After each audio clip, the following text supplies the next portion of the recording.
everybody, my name is Ari, and I decided to go ahead and make a video to share my birth story with y'all, like all in one video, because I had people asking me how did my birth go. They wanted me to talk about it, and I was like, well, what better way to do it than to put together a little YouTube video and tell y'all the whole rundown situation. Whew. As y'all can see, Xander is back here. He chilling. I'm gonna show y'all a better view of him after I get through the story, or if he requires my attention before then. So, where do I start? So my due date was July 28th. He was supposed to be a Leo, hence his name being Xander Leo. But I kept the name even though my baby is a Cancer because it's still cute and Leo means little lion, but that's besides the point. He was supposed to be a Leo baby. He was supposed to come at the end of the month. So around 35 weeks, I started having like some cramps, some contractions, just some little, hold on y'all. Get my baby up. Oh, it's the scrunch. It's the scrunch.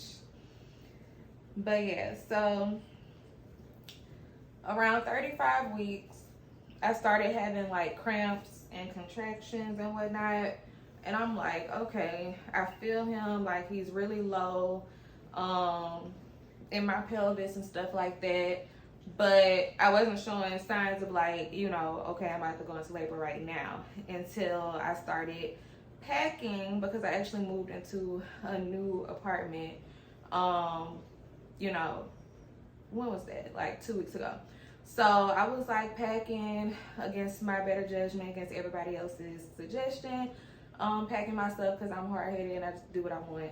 And I started having like major contractions that night, and I'm like, okay, this is it, I'm about to have this baby. But he did not come that night. So after that, I kept having just contractions. And when I say contractions, I mean like, you know, cramps, kind of felt like a tightening feeling. And they say if they're consistently coming for like closer to 5 minutes apart for an hour, then you need to go in. So that was going on for me on 3 different occasions before the big night really happened. So needless to say, when I actually was in labor, I didn't think it was the real thing, because I had been having like fake labor going on.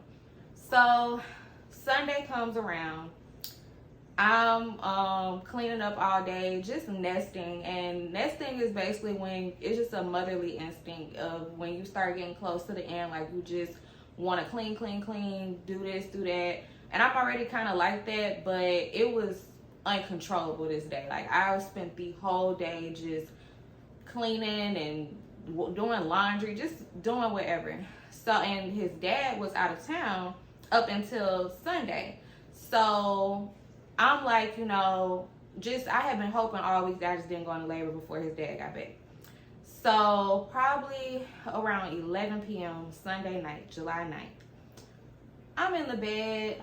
Oh, let me tell y'all this. So I have been drinking red raspberry tea, leaf tea, and I have been eating 6 dates a day for a week.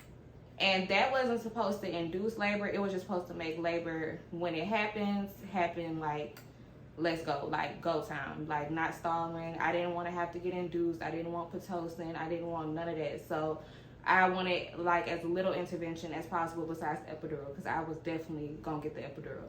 So I had my tea, ate my dates that day, got in the bed around 11 p.m. And next thing I knew, my stomach getting tight. I'm like, okay, it's happening again. Not thinking nothing of it. But these contractions were so intense to the point I'm like, oh no, like this hurts. So I called my mom on FaceTime. I'm telling her, I'm like, I'm in pain, like I'm hurting. And so of course she's like, okay, how far apart are they? This was the first time I didn't even time them myself, because that's how painful it was, but it was still manageable. And you know, you see the movies, you think, oh, labor, I'm gonna be screaming and hollering, like just groveling all over the floor. Like it wasn't like that. It was just like, okay, I feel cramps, I feel contractions, they hurt, but I'm here type of thing. So I'm just like, this is not the real thing. Child, it started getting worse. They went from being 10 minutes apart to 8 minutes apart in a matter of like 20 minutes. Probably in the next 40 minutes, they was like, yeah, by like 11:40, they was like 3 to 5 minutes apart. So I'm in the bathroom. I done got out my clothes at this point. I'm running the bath water. I'm like, I need to get in the bathtub. My mama telling me I need to call 911 because here's the thing. Y'all know I'm in Atlanta. My family's in Louisiana. I do have a couple of friends out here, but none that live closer than I do to the hospital. It's 12 o'clock in the morning at this point. It's pouring down, raining.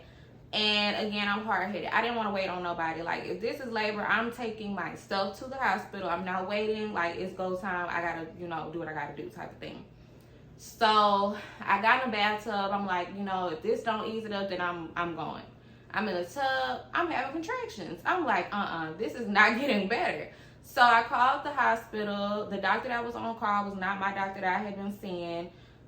They couldn't page her. They was like, if you don't hear back from her in the next 20 minutes, then call back. So within the next 20 minutes, I hadn't got out the tub, put my clothes on, packed my bag for the hospital, and was on the way to the hospital because I was like, no, like at this point, I'm in labor. I have to go to the hospital. I'm not waiting on the doctor. I'm not waiting on nobody. Like, I gotta go.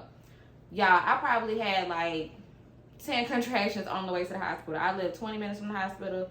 So yeah, I was having them every 2 minutes by that point. I got to the hospital, pulled up to the drop-off spot, didn't park, like barely, car still running, doors open.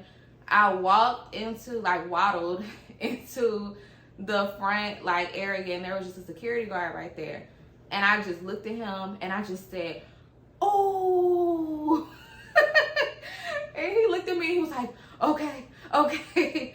And he took off running and went and got a nurse. She came running with a wheelchair. At this point, I'm like, this is the labor you see in the movies. Like, I'm in real, serious, excruciating, give me the drugs, stop playing, I'm cussing y'all out type of pain.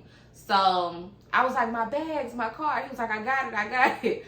So at that point, I go to the front desk. They wheel me to the front desk. They trying to get my information, check me in. I'm like, look, like, all of this fine, but we got to do this after the epidural. Like, I'm thinking, you get that as soon as you get to the hospital. Why?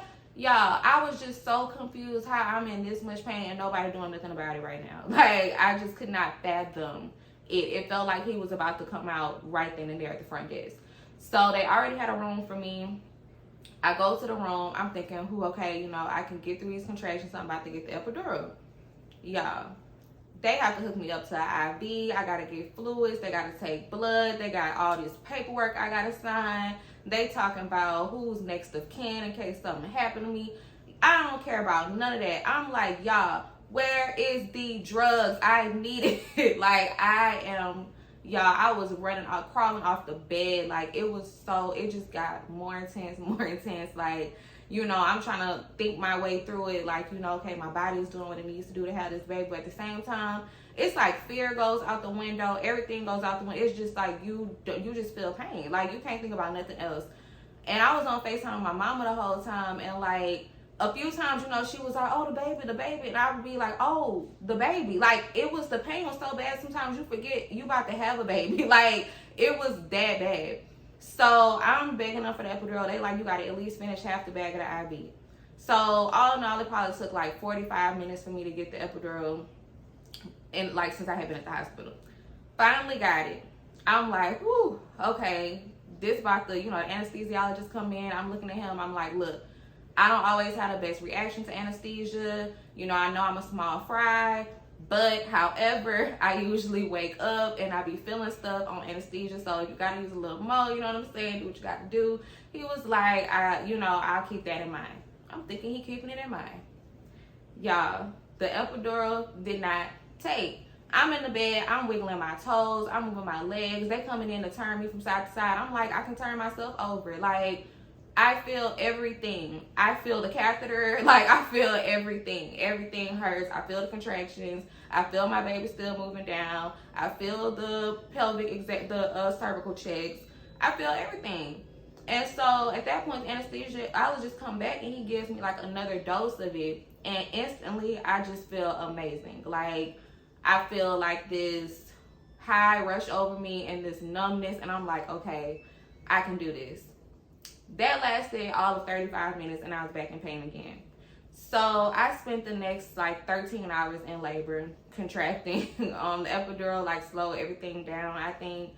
So at this point, I'm on the phone with my mama. I'm like, you know, telling her to book her flight, come out here, like it's go time. I'm calling his dad. I'm like, you know, it's go time, whatever.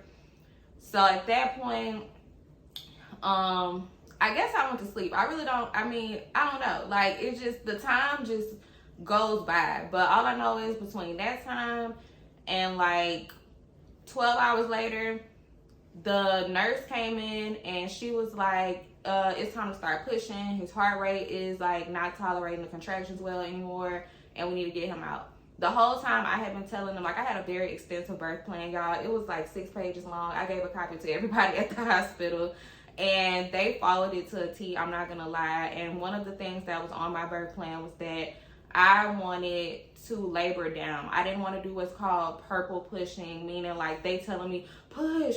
Like, no, I wanted to let my body do most of the work naturally. I did not want to tear from the rooter to the tutor. I did not want none of that going on. I want my body to do what it's supposed to do. So, and I also wanted to wait on my mom. I kept telling them, like, I don't want to start pushing until my mama get here, which was going to be around noon. So at like 10 o'clock in the morning, she was like, no, we got to start pushing. Like, we got to get him out. So I'm like, okay. So at this point, it's just me, the nurse, his dad, and Xander, obviously, in my belly. So I'm thinking, all right, it's time. Like, I text my mama. I said, they making me start push. Hurry up.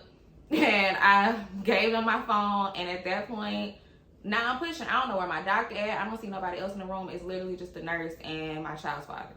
So at this point, each one of them got a leg. They're telling me to push.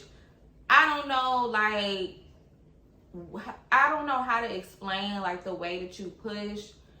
It's just, people say push like you going to the bathroom. That's not really how it was for me, because like I said, I could feel everything. I could feel how I'm pushing, what I'm pushing, the lack of progress that I'm making. So I would say pushing it felt like you're trying to get a bowling ball out of your you know what. So at that point, they're telling me to push. They're like, okay, you know, you're doing great. It was like you do 3 pushes and then you take a break with each contraction. So each time I'm pushing, and it just don't feel like I'm doing anything. It doesn't feel like anything is happening. You get tired really fast. I got emotional. I'm like, you know, this is the most I got in me, and it's not even getting my baby out. So how he gonna get out? So got to a point, I've been pushing for 2 hours now. My mama on the way. They talking about he's stuck behind my pelvic bone. And my pushes, it's like you could feel like his head want to come out a little bit at the top, and then they go back in. And then they come out a little bit more, and then they go back in. And it's called like 2 steps forward and 1 step back. So like they come out a little bit and then they go back in. And each push, they're supposed to come out a little bit more. But it just feels like it's just going in and out. It don't feel like nothing is really happening. Child, soon as my mama got there, all I could say, I was like really on the verge of blacking out from exhaustion and just pain and just feeling like defeat, okay? And I like was barely clinging on for dear life, and I just felt my mama hand like stroke my hand. And I looked at her and it was like blurry, like it's just like hospital lights, and all I see is my mama face. And y'all, I pushed and they like, there go his head. And I'm like, what? And next thing you know, they pulled his whole body out of me and put him on my chest. And it happened just that fast, as soon as my mom got there.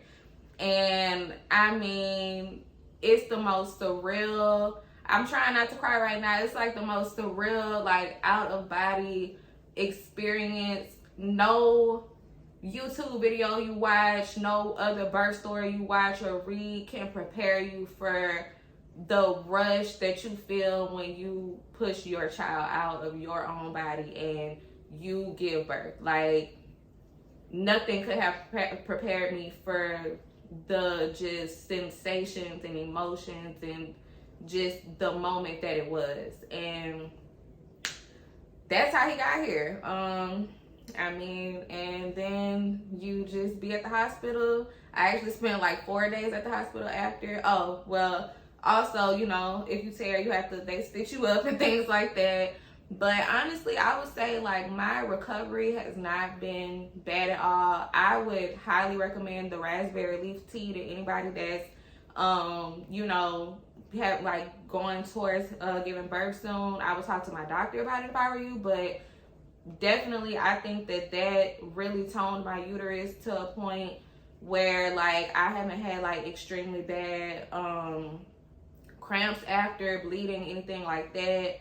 I really feel almost normal besides the excruciating back pain that I feel, and that's probably from just me not sitting down after I gave birth like I was supposed to. But yeah, it's just something that scared me from the moment that I found out I was pregnant. I've been terrified to give birth. I've just thought the worst case scenario in every situation, from pregnancy to giving birth to how painful it's gonna be to what could happen to after, thinking I'm about to just be, you know, bedridden and in so much pain. And it was honestly just the most beautiful, intense, crazy, rewarding, fulfilling thing that I've ever done in my whole entire life. And I get this person for the rest of my life that is just perfect.